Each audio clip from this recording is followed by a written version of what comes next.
Boo, boo, boo. Many men met. Me. It's many men met. What's up, my friend? You're right. We can never just come into these normally. No, we can't. I want to apologise to the listeners because, at least for the last 10 podcasts, there has been some outrageous beginnings and outrageous endings. Speaking of outrageous beginnings, I need to sincerely apologise about last week, how I started with those jingle bells. When I listened back, I didn't realise how fucking invasive to anybody's ears that would be. No, I'm so sorry for you guys, you dear listener. What was more invasive was 3 minutes of me singing.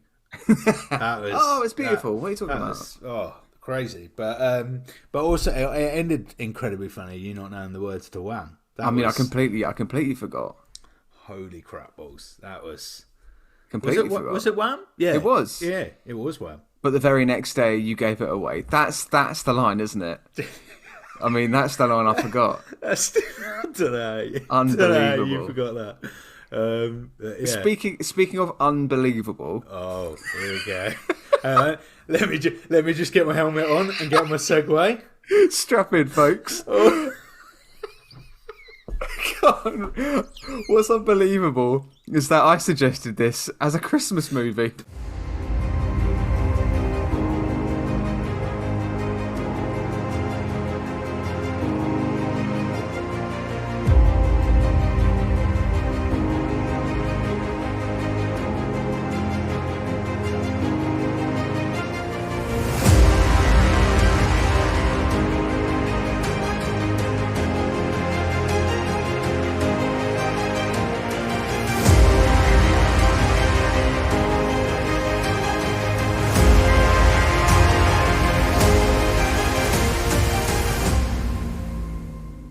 So this week we're looking at Spider-Man into the what's it called? Into the Spider-Verse.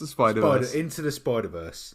This is nowhere near a fucking Christmas movie. Oh my God. I sat through 2 hours, right, thinking, oh, maybe it'll be Christmas Day soon and there'll be a whole half an hour segment. No, there was just a little bit of snow, a couple of lights, and nothing else about Christmas. Literally, and there was a little reference to the fact that the previous or original Spider-Man did a Spider-Man Christmas album, but that was it. I think I got mixed up because if you play the Miles Morales game, oh, brilliant! Yeah, that's set during Christmas. Yeah. But no, we sat through 2 hours of a film that had almost no connection to Christmas. I'm not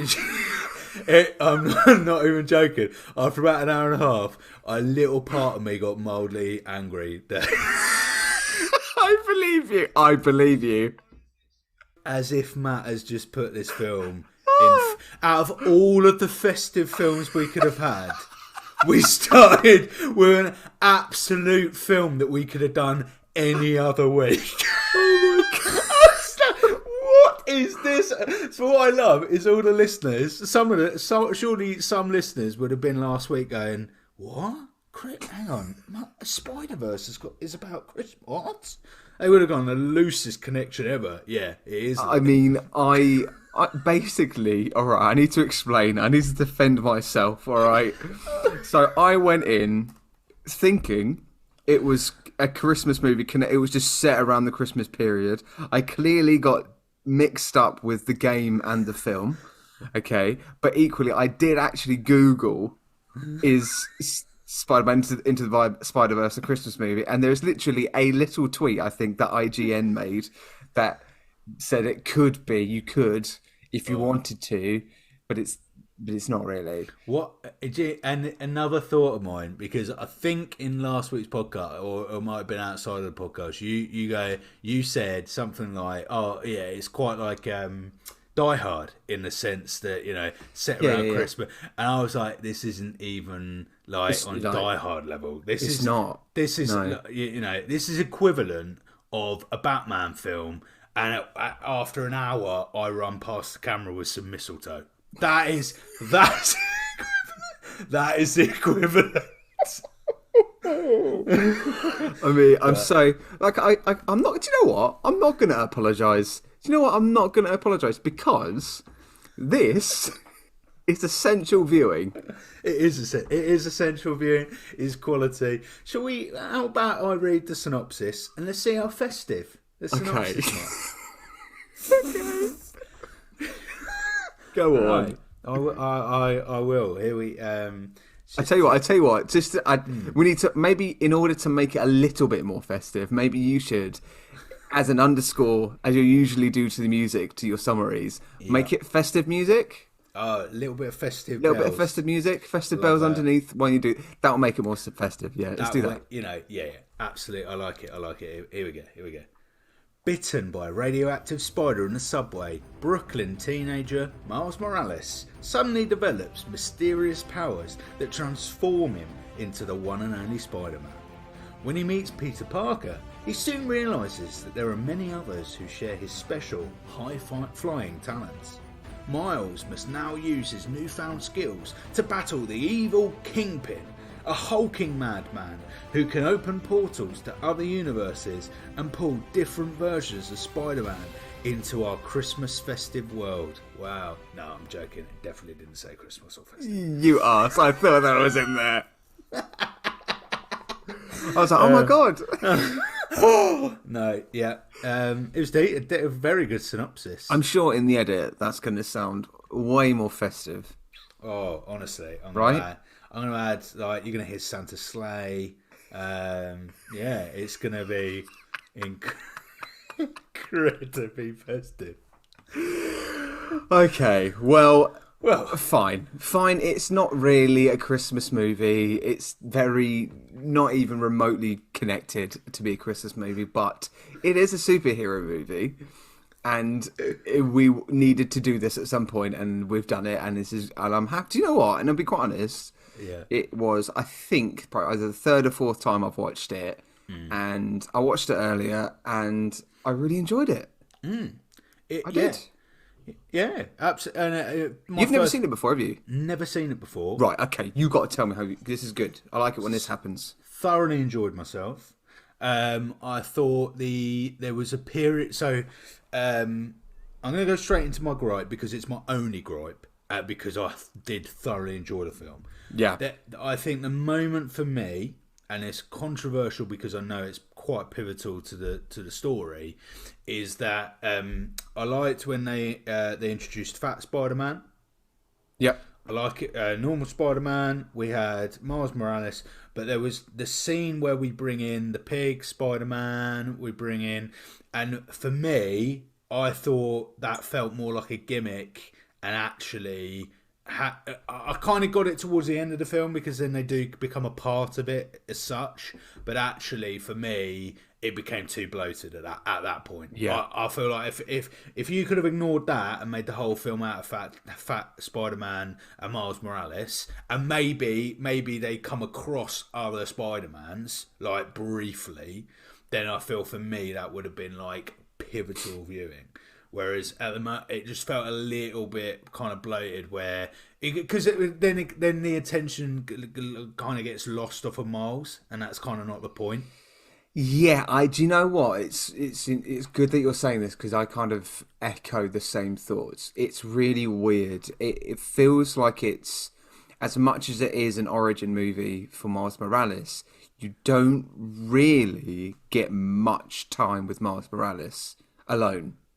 Discovering, you do get, you get the bits here and there, but like there is, because there's so many characters, and you have the kind of central characters with obviously Miles Morales. You get the variant, fat Peter Parker. You get Gwen Stacy, and then so you've got those three, but then you've got the other Spider people as well, and it just becomes effectively a team up movie when it's really an origin movie.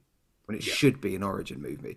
So it just kind of packs itself a little bit too much. I think I think that's where it falls within the narrative. There's all manner of incredible things that this movie does, I think.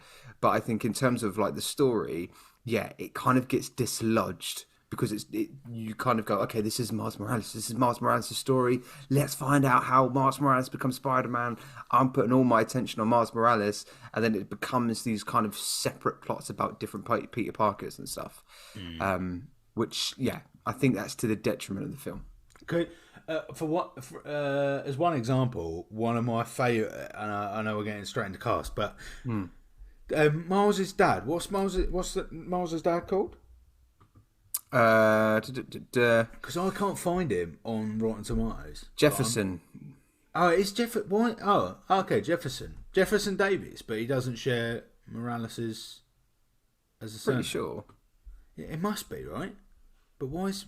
Why? So you got his mum is Rio. Yeah. Morales.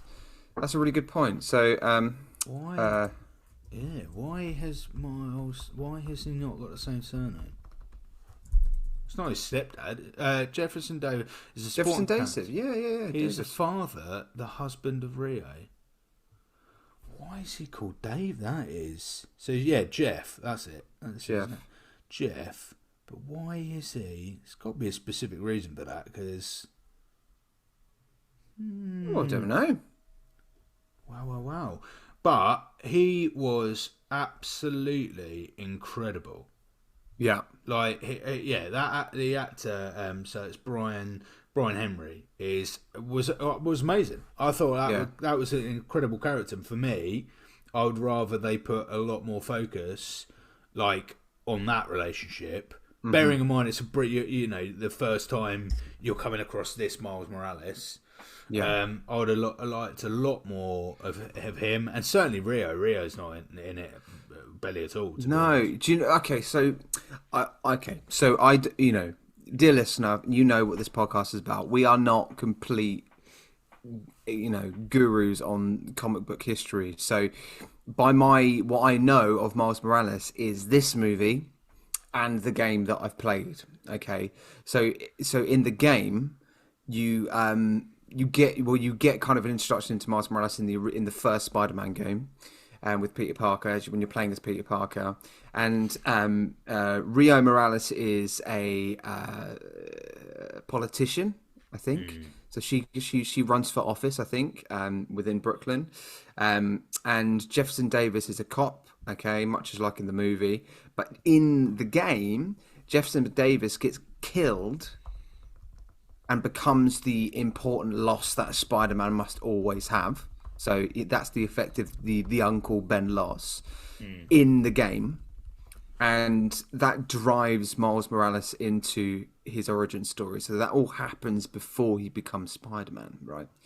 And I quite liked that. And I to be honest, I was, if I was coming into this movie for the first time after knowing that game, I would be expecting the same thing. But in the movie, the kind of the loss we get is his uncle Aaron, who is the Prowler, and that again that's threaded through his comic book history as well.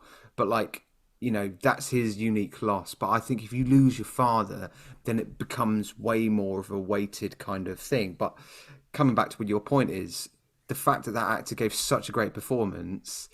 Maybe they didn't want to. Maybe they didn't want to kill him off. Maybe they didn't want to kill off the dad because he was playing such a pivotal role as this father. Why should he lose his father?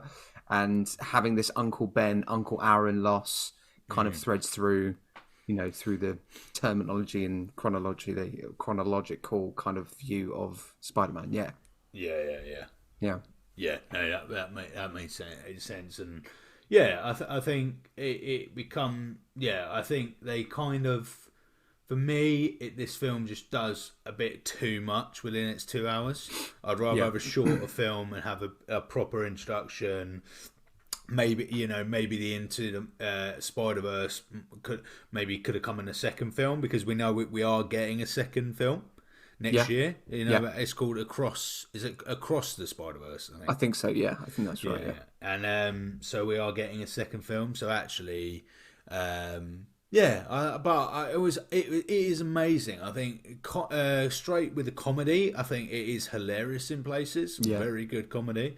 And I've got a big shout out to what's his name? What is his name? It's my favorite bloke, Jay Johnson. That's it, Jay Johnson. Oh yeah. Who plays Peter B. Parker, Fat Spider-Man, if you will. Jay Johnson, formerly Nick of Nugo, who, as soon as Yes. I heard his voice, I was like, oh yeah, I love me some Jay Johnson. And I think the original Spider-Man is Chris Pine, Oh, which is really? crazy. The cast is absolutely insane in this movie. So, with the original Peter Parker Spider Man, Yep. I felt it was really jarring initially to have an older voice. Yeah, I know what you So mean. hearing an older voice for Spider Man, and now I get it, because in this version, I think Spider Man was about I've wrote it down 26 or He was 32. 26. Yeah, he died at 26, the original Died, one. yeah, died at 26, but he still sounded very old even for 26. Oh yeah, yeah, So yeah. I because think it's that's a bit miscast. Chris I don't. Chris Pine, but yeah, What they should have done. This is the other thing. I think it might be in the original Spider-Man, but they were showing clips of like the upside down Spider-Man kiss that Tobey Maguire did famously. Also, the dancing that Maguire did, and I'm like, hang on, yeah, is this Tobey Maguire's Spider-Man? yeah, Like yeah. who? Yeah, Yeah, yeah, I thought that was very weird. Yeah, exactly that. Because I'm like, well, if it is, why get another actor? And if it isn't, why bring those moments into it? exactly. I'd say just get Tobey Maguire to do it if he was ever going to be willing to do it. That would have been cool though. But like Yeah, it's weird. It feels like it's a nod to the previous Spider-Man movies, but didn't really need to be there because it just raised a question more yeah, than anything. yeah. It was very weird. I think um, I absolutely loved the animation in general. I didn't Yes, yeah, know what I was going to feel like because I'm not that super keen on animation stuff. Like yeah. not when it's animation throughout. I'm not massively keen. But this was incredible. I loved the use of the credits at the beginning. Like when Yeah. they mismatch, like the logo suddenly goes to like animation form, and I think that was so cool. I think what's really cool about that particular moment is that you, as the audience member, have obviously got so used to in the films, in the blockbuster movie cinema, you've got used to seeing a live action Spider-Man, right? So when you go into the cinema, and I can only imagine you must have got this when I didn't see this in the movies, but like you'd have been sat there, and then you're getting almost in a way, just like going through the multiverse, you're getting transported into literally this animated universe where this other variant of Spider-Man lives. It was very very cleverly done. I loved that. Yeah, I noticed that too. Yeah, yeah, that was incredible. Really loved that. Um, oh yeah, there was one really weird moment that I was like, oh my god, I've never thought of that. Right, is when he so clearly Miles Morales is clever, but he doesn't enjoy school, so he kind of anti-establishment with with schooling and education, whatever, right? Yeah, And he must do it must be a multi-choice paper, and he goes up to his teacher. And his teacher, and I was literally like, "Oh my god, yeah!" And his teacher was like, "Oh, you got 0 out of 100 or whatever." And then, or however, and then she was like, he was like, oh, yeah, I'm just dumb, or I'm stupid, and I'm too stupid for this school or whatever. And then she said, like, the teacher says, well, no, it's the opposite, because naturally, if you've got every question wrong, you knew what the right answer was. I think she asked him a question, Oh, does it? a mass question that he answered Yeah. quickly, and then he kind of went, "Oh crap, the jig's up," kind of thing. I think he kind Oh, of, did he? I think she kind Didn't of know that. revealed. I think so. I I think th- so. I also had this thought too, but I think it just wasn't read properly. Oh, because I thought the whole thing was because it made sense because that if you've got all the answers wrong in a multi-choice paper, then you have actively chosen the wrong answer because she says you would get it's 50%. That's where Yeah. that's what it Right, is right, right. because she asks him, do you know how much percent it is to get I don't know to get like some I don't know like how much luck do you have or whatever, and he said, oh, it's 50%, and she goes, well, in that case you would have at least 50% of the answers correct, something like that. And I was just literally like, I don't know, I like that piece of script. I But think so. How did you feel about the fact that he went into this new like gifted and talented school, and kind of do you feel like we got enough of that? So because I'm of a certain view on how they perceived his intelligence in a way. But what do you think about that? Well, I think it goes to the broader issues with the film, which is that they rush through the whole first 40 minutes so that they can get this whole like Spider There's a Verse lot. and Kingpin and I think they rush through it. So you don't like I don't think there was enough, and I don't think it was explained thoroughly enough. Like because it sounds like he's getting kicked out of mainstream, but he's not getting kicked out of mainstream. He's done so well in mainstream that he could have thought like he's going to the equivalent of a grammar, right? So it's like well, yeah, it was really badly explained. I feel like they could have done is explained his intelligence and his gift for tech and all that kind of stuff through those kind of early scenes where he could have been playing with some bit of like kit and tech. He might have like picked up something, I don't know, and like Rubicon kind of things, or was it not Rubicon? It's Rexicon. I think there's another tech company in Spider-Man's world. That goes in the, Rubicon's a lovely drink, isn't it? is it Rubicon? Rubicon is a drink, isn't it? It's a fruit punch drink, isn't it? Oh yeah, of course it is. Oh, I'm thirsty now.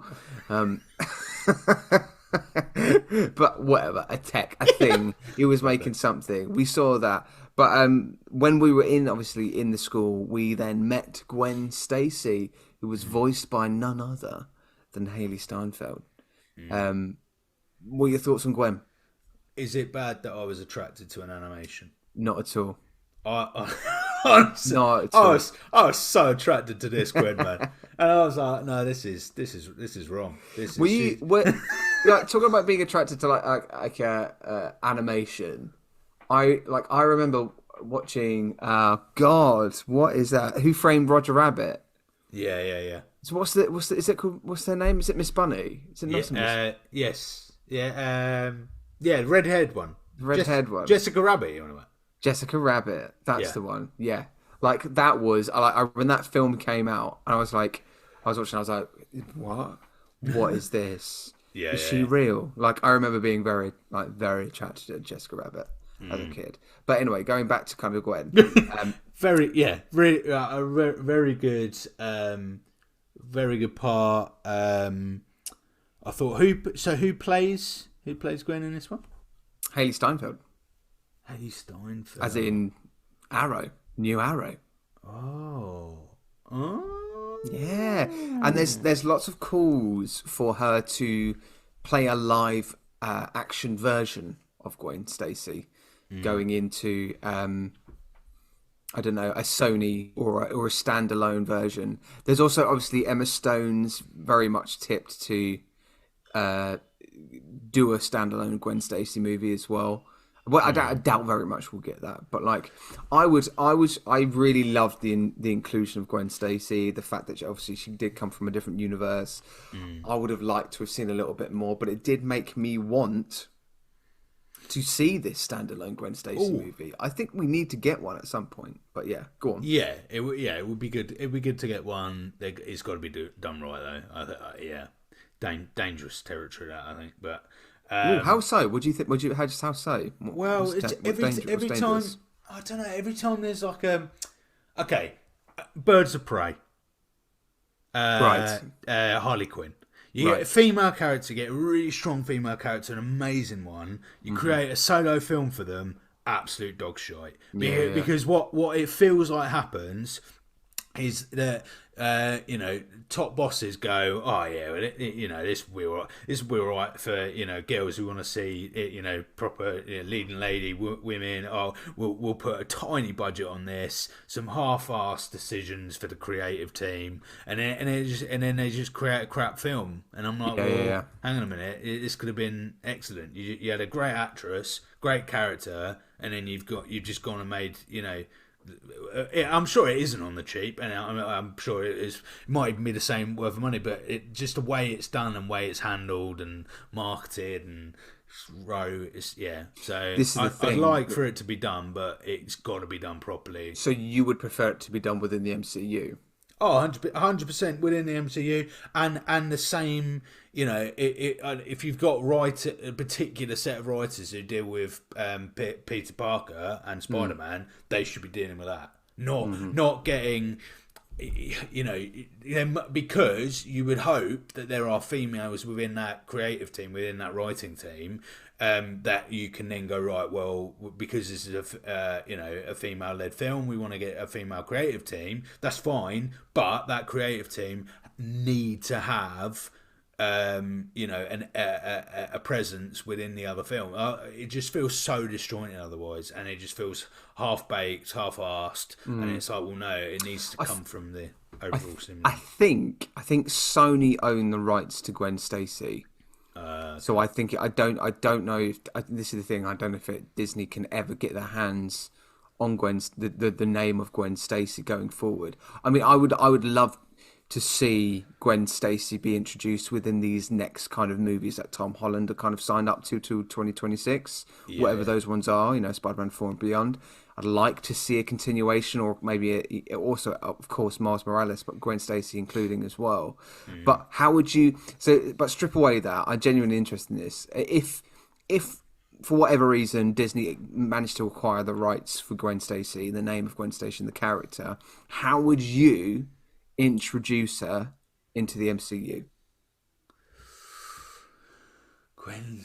So because this is where my, I'm not a legend of all knowledge, fountain of knowledge. So Gwen Stacy is the idea that she is Peter Parker, like she meets Peter Parker first, and then becomes her own edition of a Spider-Man, right? Yeah.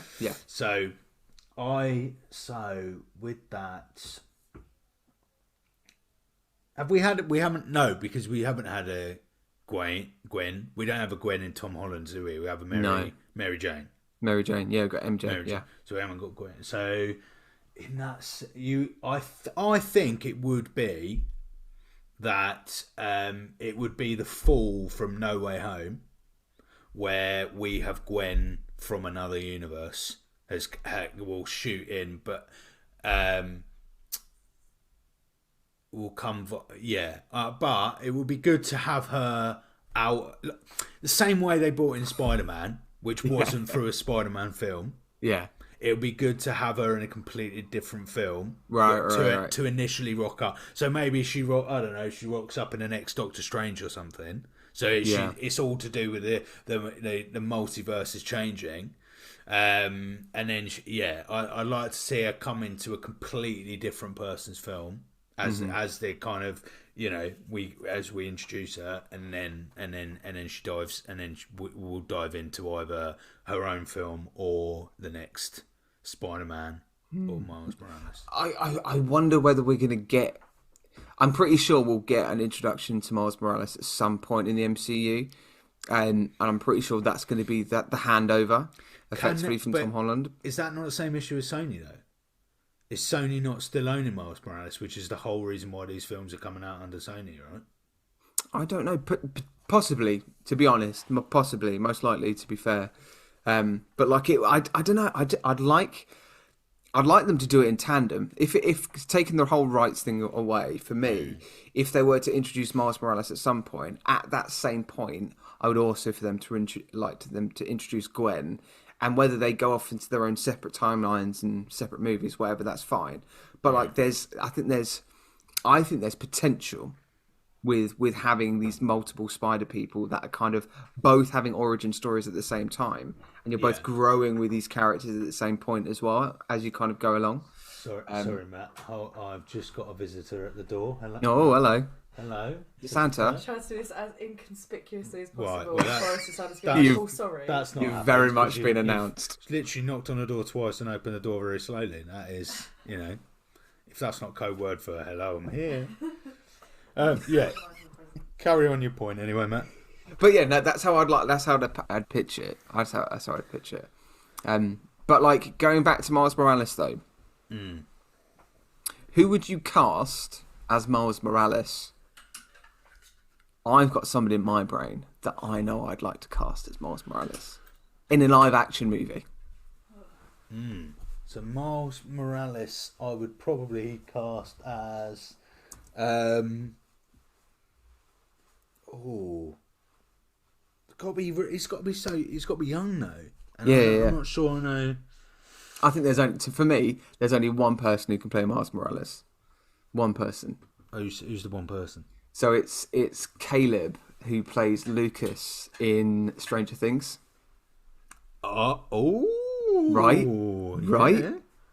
Yeah, that's Perfect. That would be amazing. Wouldn't it? That would work really well. That worked really well. Yeah, he'd be great. Yeah, do you rate him? I think he's alright. Do you not enjoy his performance? I don't know. He's in the most recent season of Stranger Things. He's got a bit. I think his performance can be a little bit wooden when it comes to like Max. And bearing in mind, if you do bring Gwen in and it becomes like a bit of a love interest, romantic, I don't think he can necessarily. Sophie just waved to everybody. Oh, sorry. I don't think he could. Yeah, I'm not sure actually, mate. No, I'm thinking about it. I don't know. I've just looked it up, right? So there's I've just looked at fantasy casting for Miles Morales on Screen Rant.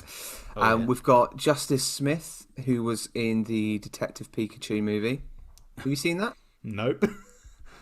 That's not very good. Brilliant. I'd say he's probably a bit too old now, but he was in The Walking Dead. Tyler James Williams. Tyler James. He was the boy. He was the boy that died quite early on in Walking Dead. Oh yeah. Okay, interesting. Everybody Hates Chris guy.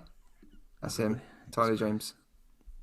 Yeah. Oh, okay. Interesting. Renzi Feliz. Don't know who he is, but he looks pretty cool. Do you know what? I'm gonna go proper controversial here. Miles Morales, but in his 30s.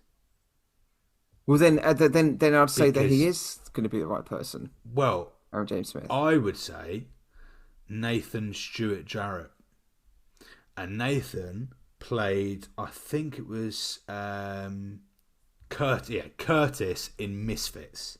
Did you ever watch an E4 show called Misfits? Oh yes. I think he would be amazing anyway. Yeah. But and the reason why I say older is that you're flipping it anyway. I think ultimately it's the character. Yeah, ultimately we know the story of Miles Morales. We love Tom Holland as Spider-Man, but Tom Holland's getting that old hat. He's not that old, but how old is Tom Holland? Tom Holland's 26, so he's approaching his 30s. And Nathan is 37, but they could definitely age him down, I think, to low 30s. Therefore, Tom and Nathan having Miles Morales as older than Spider-Man. I'll be interested to flip it that way. I think if we get an older Miles Morales come in. Fair enough. What about? I mean, there was huge calls for Donald Glover. Yes. To be Miles Morales. Oh, and he would be incredible, right? And equally, if they went for an older one, he could play it 100%. Yeah. But I think there's definitely got to be something. They can't bring Miles Morales in if Tom Holland's Spider-Man. Put it that way. Because Tom Holland's well too old. He wouldn't be hanging out with Miles Morales if Miles Morales is a really young university student. Yeah. Or high school, whatever. So ultimately, they've either got to go for a new Spider-Man, which they could do. They could go to a different universe or universe, change it up, or they carry on with Tom Holland and an older Miles Morales. Which actually, I think you bringing an older Miles Morales would be incredible. What did you think of the actual actor that voiced Miles Morales in it? Any thoughts? Really, really great. So Shamik Moore. Shamik Moore. Yeah. Great. I thought it was a nice energy I Really thought great. really Yeah. good energy, really good. It's always hard to talk about. I always find animation is so hard to talk about because you're not you are talking about the actor, but likewise, there's less emphasis on the actor. On the whole, it depends what they're doing. You can Benedict Cumberbatch in The Hobbit. That was quite an albeit and quite the performance even for him, like pretending he was a dragon in a room. Yeah. But for something like this, I imagine it was reasonably different.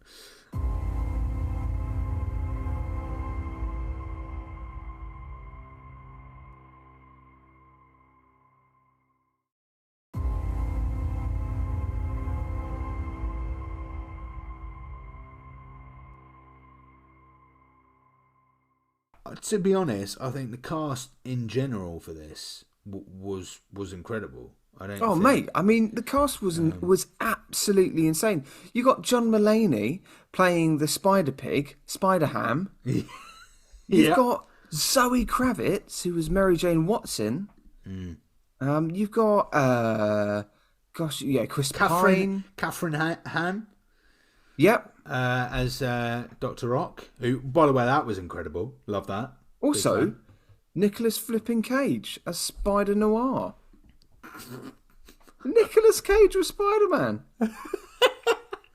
Genius. I thought it was. For a moment, I thought it was Keanu Reeves. Ooh. But their voices are quite similar sometimes. But yeah, but Nick Cage as Spider-Man Noir. Oh. Apparently, Oscar Isaac is in it. He's cast as interesting person. Who does he voice? Interesting person.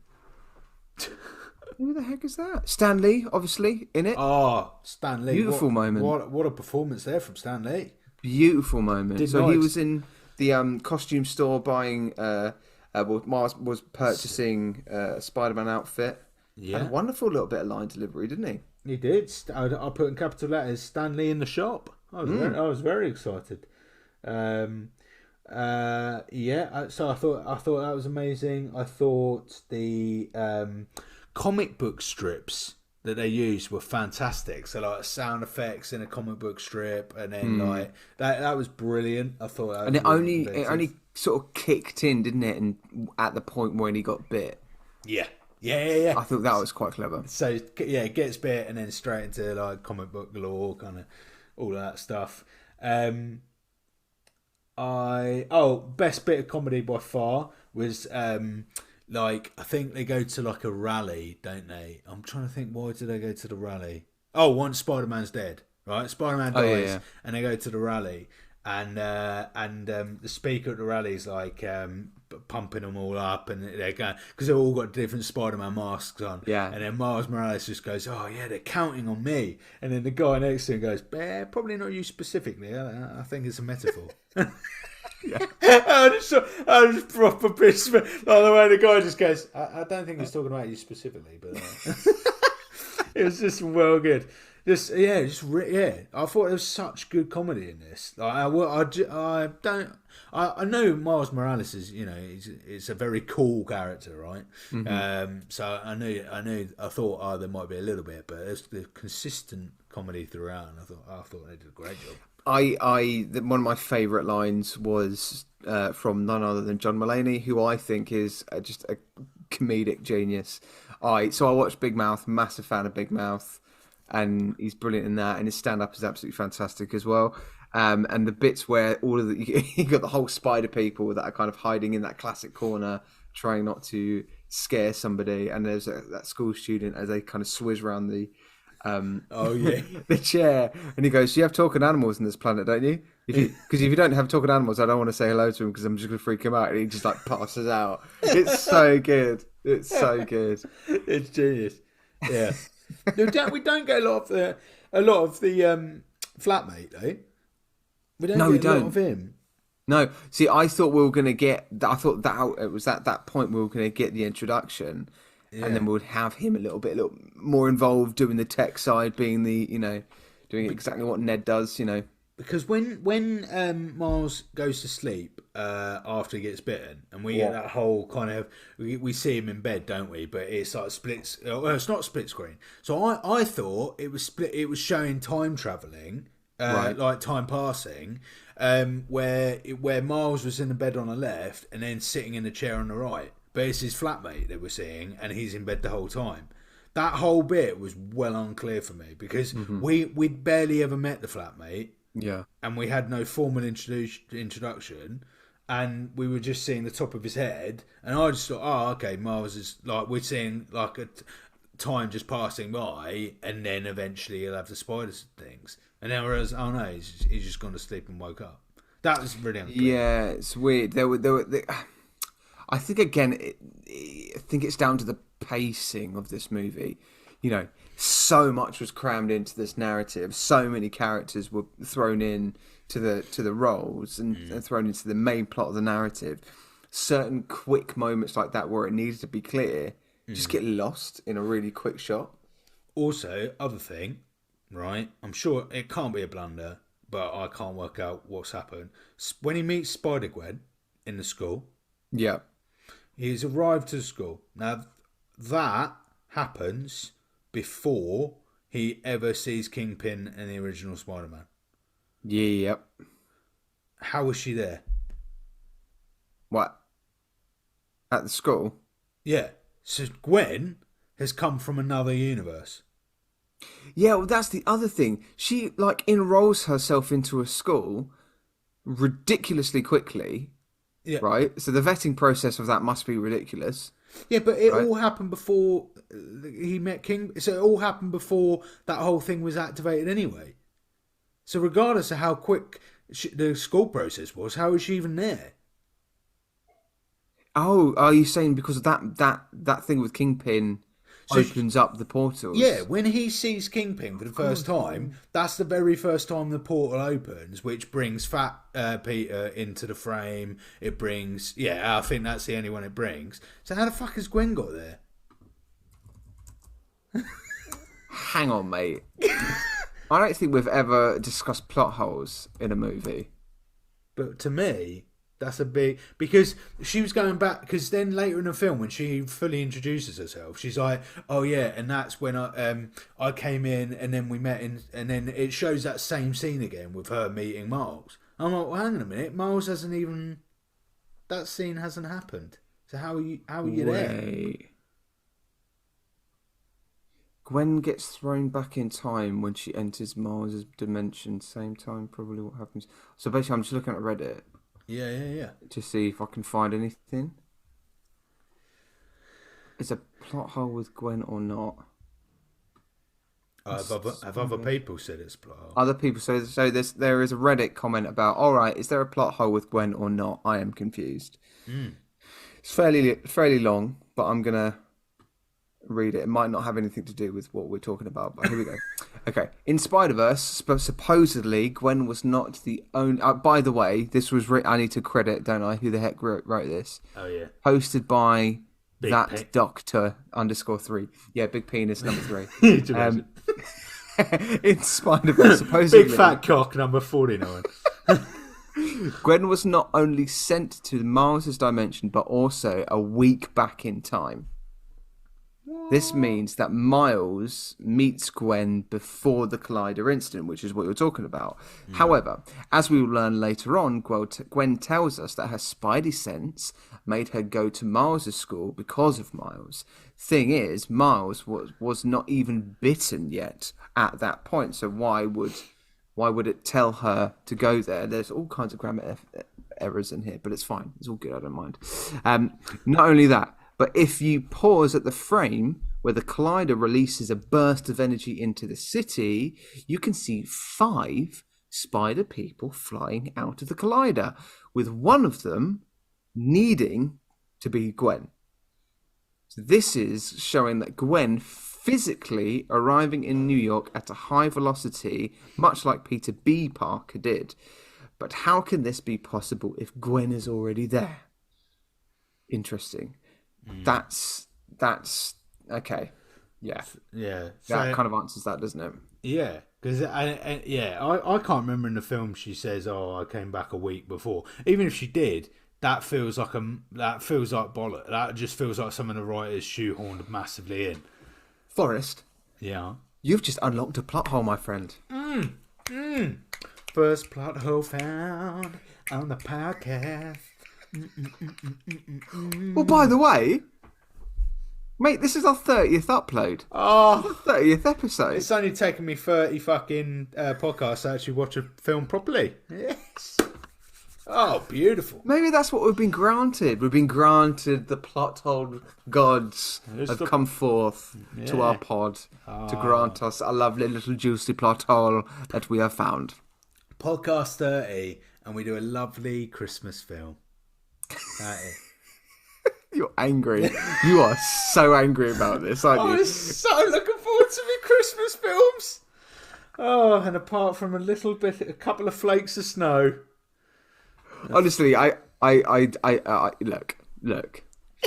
That's kind of why I said let's do this one now and not next week. Yeah. Because I had a feeling. Oh, I had a feeling You were gonna get like this. Oh, okay, yeah, interesting. Look, all right. Look, next time, mate, you can do the roulette. All right. I think, and we'll put a poll up on it on Instagram. But I think Matt should send me a Christmas pudding in time for the next podcast, just to make up for the. You want a Christmas pudding? You stay there. Oh, here we go. Here's listeners. Matt has just walked out of frame. He wants a fucking Christmas pudding. Oh, he wants a Christmas pudding, does he? He wants a Christmas pudding. All right, here's your Christmas pudding. Oh, look at that. It says 6 months matured, and it's already been there for 12 months. So, wow. 16 months. There you go. No, 18 months for you, my friend. There's nothing better at Christmas than a Christmas pudding, mate. That is Christmas pudding and cream or brandy butter is just. Oh. Honestly, mate, that's that. I'm giving that to you. I don't like them. Do you not? Do you actually not? I haven't really given it a go. So I'm gonna give it a go this year. You but definitely got to give it a go, mate. I'm gonna 100% give this to you though. Oh my god! Well, if we can work it out, so I get it. That will be what I'll be eating during the next podcast. Oh my god! I'll give it a review as well, mate. Oh, will you? Oh, why not? Look at the size. That's a big one. It's massive. It's absolutely massive. Bloody hell! It's huge. There is something on it though. Hang on. Oh, I'm just wiping it now. lovely. Just giving it a bit of tender love and care, my friend. One of your kids Bit of done a piss TLC. on it. Yeah, I don't know if it leaked. Oh. Is it leaked? Oh yeah, that's it, Matt. It really advertised it to me. Here's the lovely Christmas, I'm just going to open this little Christmas bit at the bottom. gift for you. Is a leaky Christmas pudding. Got a little bit of juice there for you, my friend. Oh wow, lovely. It's been in the back of that cupboard for a year. I really feel like you've shown me where I am on the friend list here, mate. You get nothing but the best, my friend. Oh yeah, right at the back of the cupboard. 12 months. I don't eat them anyway. You mentioned leaking. Christmas pudding, and I was like, I know what I need to get rid of. That Christmas pudding that's taken up all the flipping space in my cupboards. Oh mate. Oh, Forrest will have it. Yeah, go on. Oh, he's giving it a wipe as well. There you go. Oh, look, okay. I've never been gifted a Christmas pudding where they've had to wipe it before they've given it. That is. That,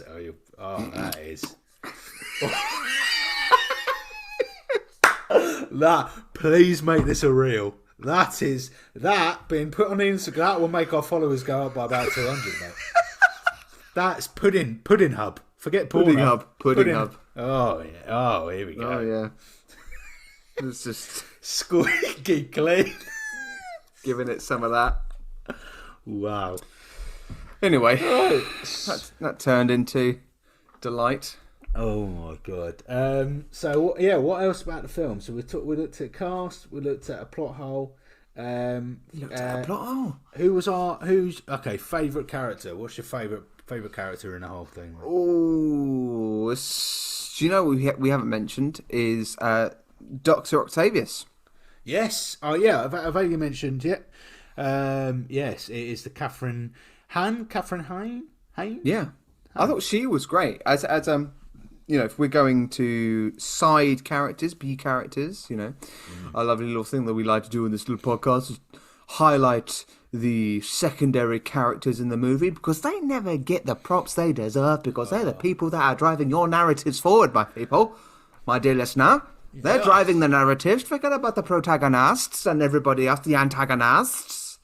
Think about the secondary characters, my friends. I don't know why I see. Think about the secondary characters, see. Sorry. I think there's fumes coming from the Christmas pudding.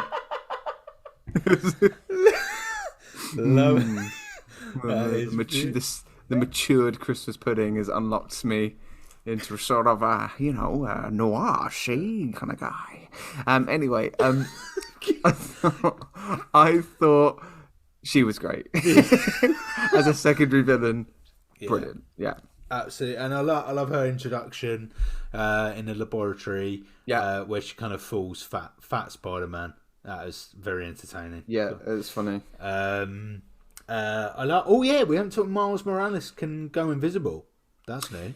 Yes, well, that's something that I think gets kind of uncovered in his origin anyway, quite generally as the character. So he has electrical charges and can go invisible in heightened sensed moments as well, because that's reflected in the game as well as this movie. So I can only imagine, again, haven't read the comics, dear listener here. We have not read the comics, but I can only imagine that must be part of that journey, that he has more and more kind of variation in the powers that our traditional Spider-Man would normally have. Yeah. I like it. That's quite cool. I mean, okay, so going back to my favourite character, it's difficult, isn't it? Have you got one? Oh, for me, it's Jeff. Love the dad, mate. The dad is very good. I thought it's a particular scene that really, like, when he's standing outside the door and he's talking to Miles, and he's saying, like, I love you, son, and I was just like, oh, mate. I thought Kingpin was good, but like, there's only one Kingpin for me, which is the Wilson Fisk we have, a live action version in Daredevil. I'd have to go for Miles. Yeah, great performance. Miles. Really great performance as Miles Morales, man. Yeah. Yeah. Oh, fantastic. Brilliant. Well, see you next week. That was one of those moments, wasn't it? That was I've got nothing else to say about this movie. And I actually do have something else to say about this movie. And it's a tiny little Easter egg, because we've been talking about the games as well as this as well. There is a Easter egg to the first Spider-Man movie, Spider-Man game that came out on PS4, which, by the way, you've played it as well, Forrest, haven't you? Yeah. You love it, right? We've been talking about this before.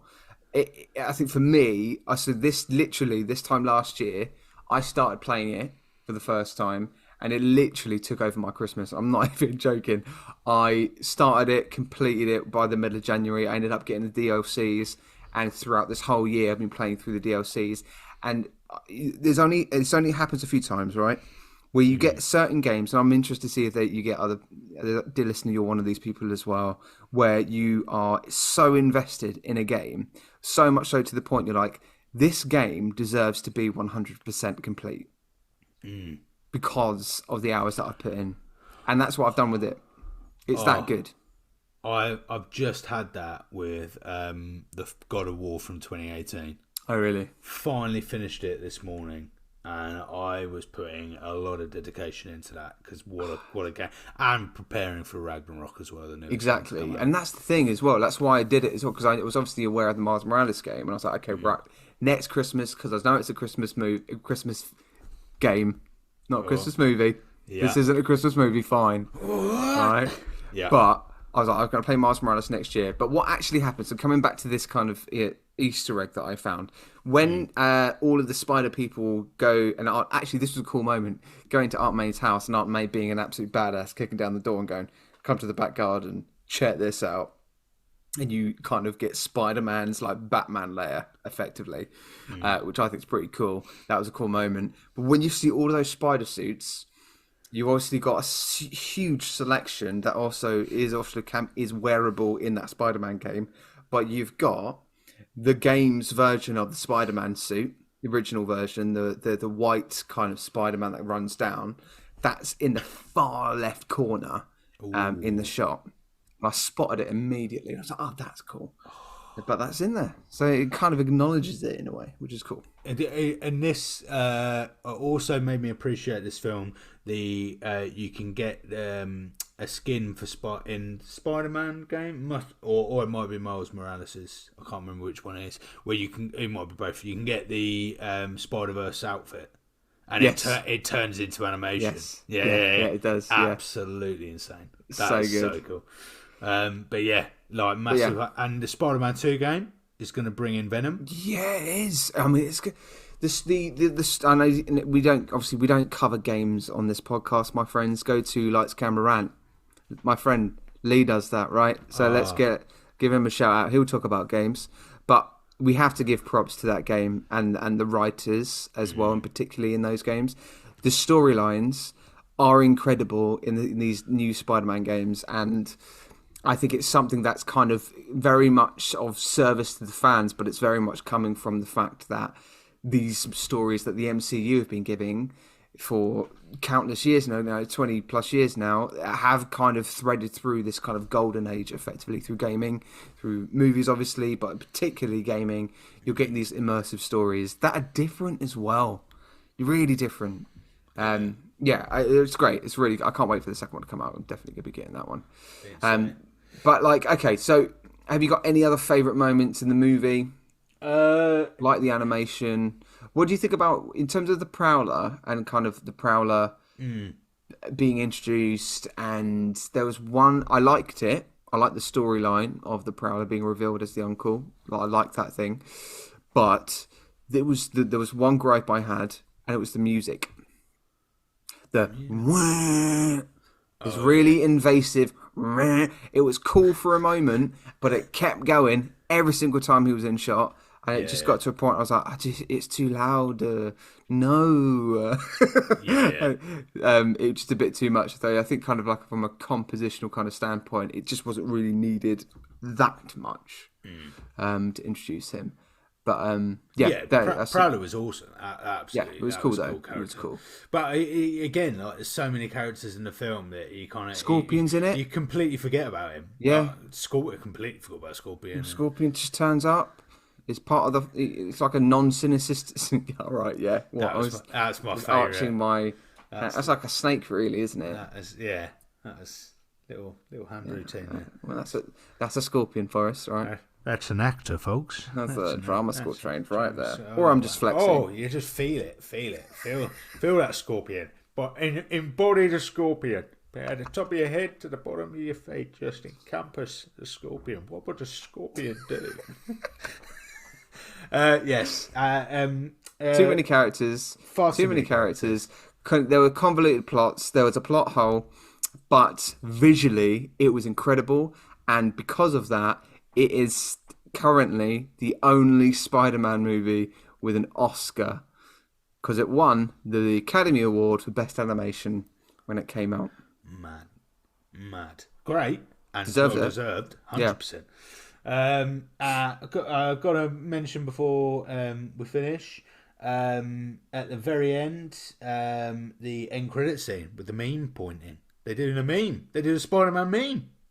Did they actually? I missed that. I literally stopped it. Because it's Sony. I was like, you've watched it 3 times.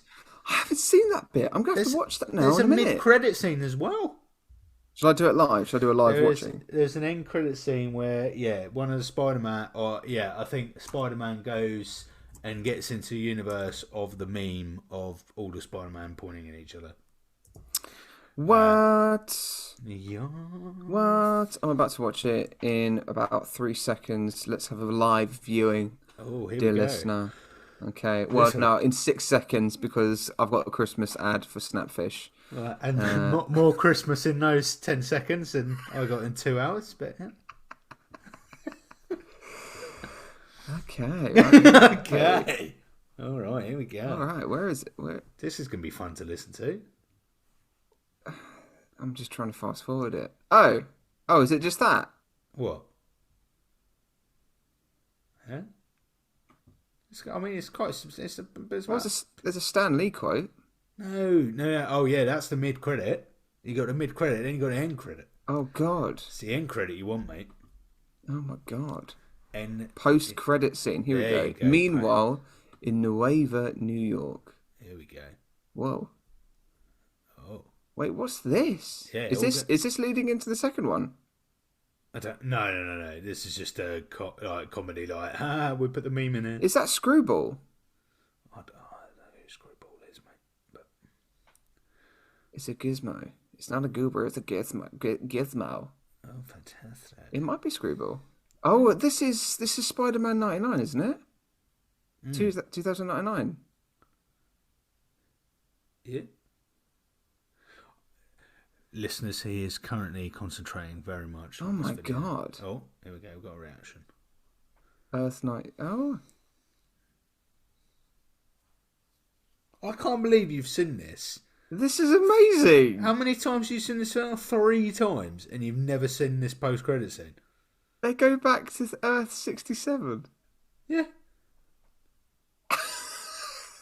This is brilliant. Oh my God, Matt. Sorry, I'm just having an argument. Yeah, great. Oh my God. Oh my God. Can't believe you would have never seen that. No, mate, you've just that was wonderful. Unlocked the potential of this movie, mate. There you go. But maybe we're gonna get that, aren't we, in Deadpool 3? This jumping left, right, and centre, and just doing all kinds of crazy shit in the multiverse. Yeah, and I think if we look at broad MCU and all that, the only thing is, I do worry, because I do think the more we jump about, it kind of just opens itself up to any old shit can happen, and then if any shit can happen, it completely loses, loses. If you lose the central focus because you just go fuck it, we're going to open every portal, open every opportunity, and X-Men man's just going to flood in. We're going to have a random Fantastic Four character here. Wanda's going to appear in Spider-Man. Howard the Duck will show up. It's like, where's the end? Where's the end? And also, like, where's the clarity? So I hope they don't take the piss. Take the piss in the scheme of Deadpool taking the piss, but we can't have too many movies where we just have an infinite amount of characters. I mean, shits and gigs.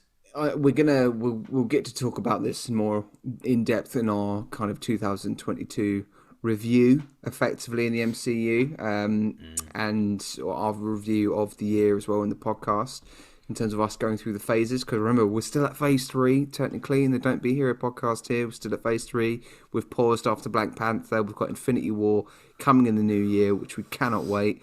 But equally, just before we go into 2023, we need to talk about what we're going to be expecting next year in terms of the blockbuster movies coming out, and how is it going to work? How are these TV series going to work? We did mention it with Lee on his podcast, Lights Camera Rant, about the Phase 4 wrap up. But we'll talk about that and when we get into our end of year pod. But before we talk about what's coming next week, what are you going to give this, my friend? I am going to give this. I think I'm going to give this 70% full on the Quaver packet. It's great, brilliant. I wouldn't normally watch an animation anyway, but there are a couple of moments where I'm like, yeah, okay, all right, I'm looking at the clock a bit now, or a couple of this doesn't really make sense to me. So I think 70%. It's good. It's up there. But yeah, I probably wouldn't go back and revisit anything. It was like I bought my favourite bag of crisps, right? I put them in my backpack. I went to work and I accidentally, on the train, squeezed my backpack with my legs to let somebody sit next to me, hearing the crunch of my crisps and going, I've just ruined my crisps. And you open them up and go, my favourite packet of crisps have just been slightly crunched up by the overloadedness of the narrative. And you open them up and they're a bit crumbly, and you're like, oh, it's just a bit of a shame. I'm still going to enjoy it. I'm still going to love my packet of crisps. These are my favourites. But they're just not going to hit right. And so with that analogy, I'm also going to give it around about 75, maybe 76% full. Cracking movie. Definitely deserves the Academy Award for Best Animation, but I think there was a plot hole, and there was too many characters for an origin movie. So we are at massive odds here. So I'm on Rotten Tomatoes. What do we think the tomato meter is? I think it's extraordinarily high. I bet you it's in the 90s. You got to give it. I'll proper guess, mate. How much? Okay, I'm going to say 91. 97. Fucking It hell. is very high. And what do you think the audience score is? Not as high. I'd say probably at 86. 93. Whoa. Okay. So we may have angered a dear listener. Yeah, I don't know. I don't. Yeah, I don't. It is great. It genuinely is brilliant, and there are genuinely fantastic moments in it. But how you can, I don't know how you could rate this much like too high when you've got the kind of standard of films that you've got elsewhere across the Marvel verse and Sony films and whatever across the whole superhero genre. I'm definitely watching the next one. I think there were just for me clear narrative issues, and I think we just need a little bit more time with Miles before being introduced to a whole host of variants. But yeah, it was good. It was great. Yeah, it was fantastic. What are we looking at next week, though, Matt? Oh, okay. Well, it is a Christmas movie. Yes! Fucking Christmas! You love it, don't you? What is it? What is the movie we're watching? What is it? Nativity. It's Nativity. Oh my gosh. We're going to sparkle. We're going to shine. Okay. We need to, just to preface this, for any international dear listener out there, you might not know what the heck. They're like, are you going to review the story of Christ? Like, I mean, no, but it is a UK movie hit. It is basically you will tell it is iconic, but it is Martin Freeman just being wonderful. There's some brilliant UK national treasures in this movie, and it's I'm not going to reveal the plot because we're going to talk about it next week, but it's definitely worth listening for next week, my dear listener. What I want you to do, if you're not from the UK, never seen it, if you're from the UK and you've seen it, I want you, before you listen to next week's podcast, go away and watch it yourself. Absolutely. You've got to go and watch it. Send us your thoughts. Don't be a hero podcast at gmail.com or on our Instagram or on our Twitter. Tell us what you thought of it, your opinion of it, so that when we come back and do this lovely roundtable again next week, we can discuss your thoughts, because everyone deserves to watch it. It's 100%. A fantastic film. But I can't wait, Matt. I'm absolutely stoked for this. It's really gonna kick off next week, isn't it? Oh, it is gonna. I'm gonna have my jingly bells, my jingly balls, glitter all over my beard. I'm gonna, it's what a time to be alive. What a time to be alive. 100%. Right, I tell you what. I think it's time to go, isn't it? Forrest, Matt. I'm going to give you some wise words. Oh, thank you. Okay. I don't want a lot for Christmas. There is just one thing I need. I've genuinely forgotten the next one. Okay, well, by the time we get to Christmas, mate. I thought to myself, I'm gonna do this. I'm gonna do this, and I'm gonna get it right. Oh, I didn't. We'll attempt it again next week.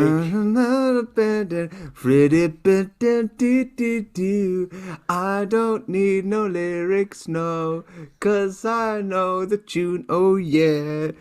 Do